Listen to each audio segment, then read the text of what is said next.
Hello, everyone.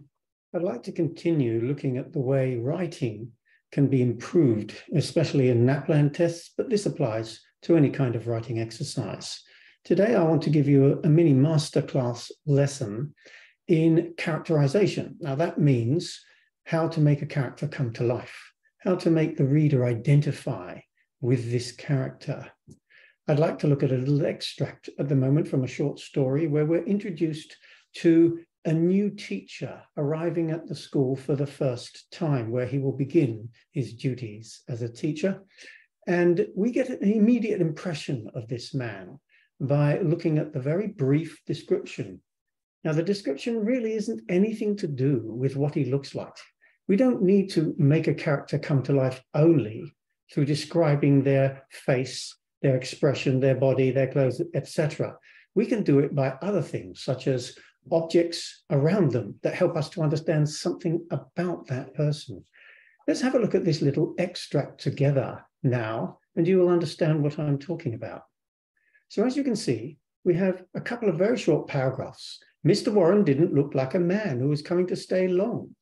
He carried one small, flimsy suitcase spattered with travel labels. Although it was a bitter March day, he wore a thin summer weight topcoat. Mr. Warren stopped by Teddy. The school dog bent down and scratched the dog's head. The old butt-clotted tail thumped wearily in the snow. The first thing that strikes us is the suitcase. Look at the adjectives here: small, flimsy, spattered.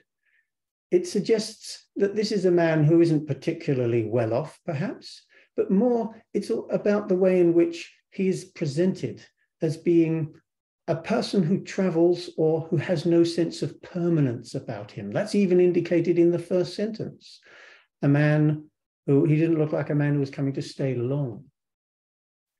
Then there is this description of him wearing the thin summer weight top coat on the cold day. It also makes him seem a little vulnerable. The most important detail, perhaps, though, is the dog. By reaching down to simply scratch the dog's head, we feel that this is a warm-hearted person, generous, giving this old dog his attention. So really, it's objects around the person that help bring the person to life. I hope you've enjoyed this mini lesson on one aspect of how to create interesting characters. Bye-bye now.